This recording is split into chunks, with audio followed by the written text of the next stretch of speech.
La sanción de Indecopi es casi un saludo a la bandera. Es una investigación administrativa que termina con una sanción económica. Esta sanción económica puede ser impugnada en el Poder Judicial y la sanción económica es pagada por la empresa. Y resulta muy difícil individualizar en términos personales la responsabilidad. Por lo tanto, si estamos esperanzados en que esto va a ser sancionado administrativamente, es una cosa muy relativa porque tendrán que pasar muchos meses o varios años para recién encontrar una sanción.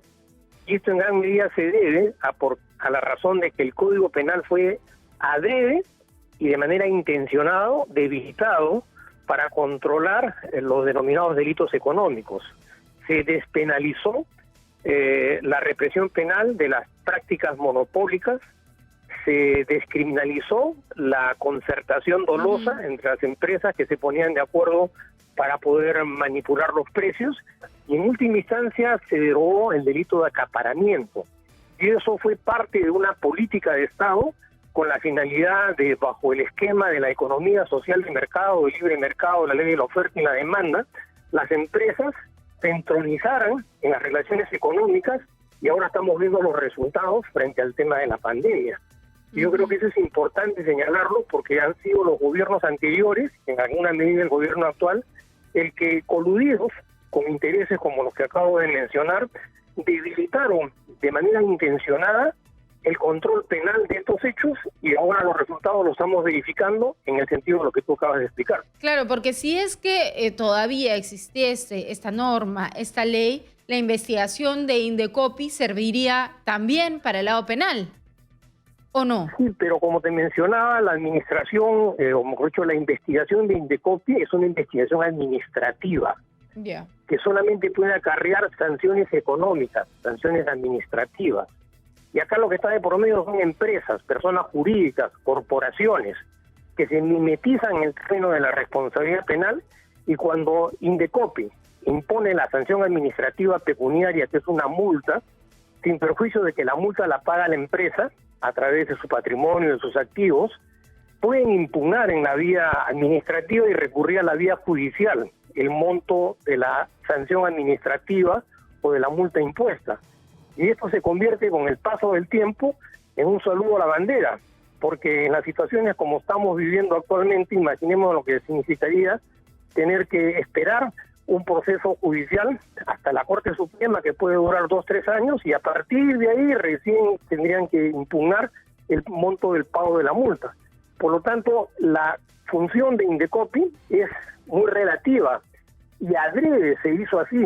En gobiernos anteriores se debilitó la ley penal, se derogó algunas leyes, se descriminalizó las leyes para darle todas las facilidades a las empresas, y como sabemos, recurrir a la vía administrativa, en los términos como lo acabo de señalar y manifestar, es algo tremendamente dilatante y relativo. Por eso que la sociedad se encuentra desprotegida frente al accionar del Estado, y son las empresas, a través de lo que tú acabas de explicar, cómo están monopolizando, cómo se concertan, cómo aumentan los precios, y además porque es un juego de ping-pong.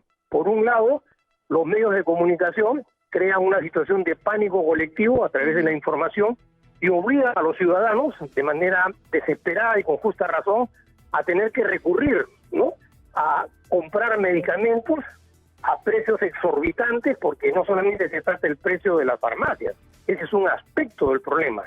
Hay un mercado negro que actualmente está imperando en el medio nacional, que no necesariamente tú recurres a una farmacia, sino tienes que recurrir a una serie de intermediarios, con lo cual el precio de los medicamentos o de las medicinas que tú has asegurado han aumentado 1.000 o 1.500%. El Estado hasta la fecha no hace absolutamente nada. Pero en esta ley, que sí tenía y hablaba de la responsabilidad penal por el acaparamiento, por la especulación, ¿cuál era la pena? ¿De cuánto a cuánto? Decía, siempre han sido penas simbólicas, penas condicionadas, penas suspendidas, ¿no? Pero nunca ha habido una real preocupación por intentar una vigencia y una presencia más ejemplificadora del derecho penal en el control de estas actividades. Pero ni siquiera con agravantes, o sea, ni siquiera en un estado de emergencia sanitaria en el que estamos, en el que de las medicinas depende la salud y posiblemente la vida de la gente. O sea, ni siquiera eso como agravante. Te manifestaba lo que te acabo de señalar hace unos instantes. Está de por medio la salud de la población, pero hay una dicotomía entre los intereses económicos de las corporaciones y de las empresas y la salud de los ciudadanos. Por un lado se hace una manifestación, se trata de aparentar que hay un control de carácter legal, en este caso es un control administrativo, pero cuando vamos a la práctica objetiva, a la realidad cotidiana, los procedimientos administrativos, los procedimientos judiciales, las investigaciones, el tiempo que demora los juicios, es tanto y tan burocrático el proceso que a los ciudadanos no les queda otra cosa que tener que bajar la cabeza y acatar y aceptar los precios respecto de estos intereses monopólicos. Por lo tanto, hay una diferencia, hay un divorcio entre lo que dicen las normas, entre lo que establecen las leyes y lo que sucede en la realidad en una situación además agravada. Cuando se debilitaron las leyes y se crearon todos estos mecanismos administrativos, evidentemente que el escenario sanitario del país era muy distinto, era muy diferente, porque además tú tienes que tener presente que ha habido un proceso paulatino de privatización de la salud.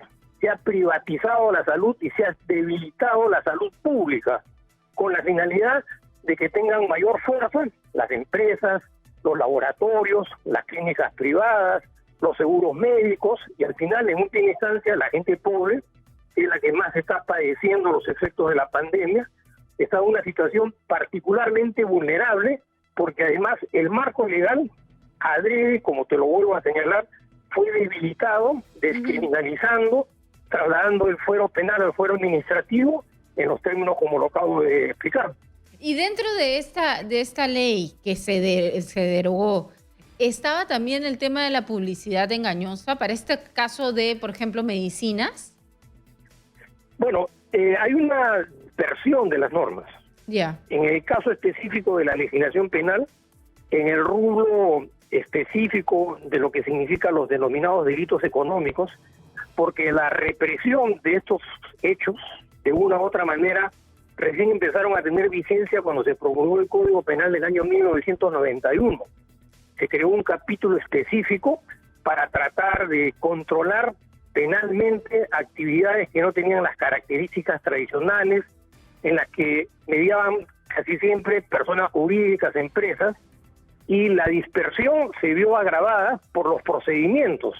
Si tú vas a iniciar una denuncia contra una farmacia que ha hecho publicidad engañosa, tienes que cumplir una serie de procesos sin perjuicio de la posibilidad de que tengas que agotar primero la vía administrativa para recién llegar a una investigación de carácter penal, para que recién se formalice la investigación de carácter penal, para que la investigación penal se judicialice. Y eso en la práctica cotidiana puede tomar 2 o 3 años, cuando acá hay situaciones que tienen que ser resueltas en cuestión de horas.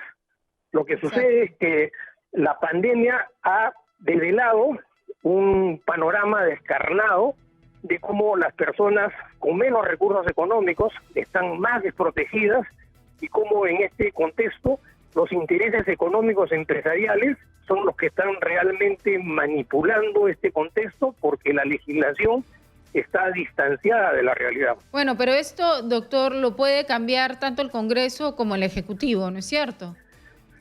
Bueno, tú sabes que el Congreso también tiene sus propios problemas. Ajá. Hay una serie de dilemas, es un Congreso casi transitorio, de paso, frente a la magnitud de los problemas que se están viviendo.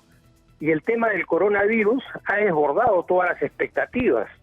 Por lo tanto, esperanzarnos en que el Congreso pueda imponer una ley y que esta ley se lleve a la práctica, me parece que es demasiado dilatada las expectativas frente a los hechos. Entonces, ¿tendría que ser un proyecto del Ejecutivo? En realidad, el Ejecutivo es el que en este momento tiene mayor capacidad de legislar, tiene mayores iniciativas, tiene más respaldo mediático, más respaldo económico, Pero vemos que en este caso específico que estamos analizando, el Congreso tiene una actitud, digamos, un poco indiferente frente a estos hechos, porque lo que está acá de por medio son también intereses económicos, sí, claro. Intereses económicos de grupos corporativos que han monopolizado, como te manifestaba, los seguros médicos, las farmacias, tienen llegada a los medios de comunicación, tergiversan, dilatan, y esto es un negocio cotidiano que se va materializando a cada hora dependiendo de las circunstancias y cómo va, digamos, enrumbándose el tratamiento de la pandemia.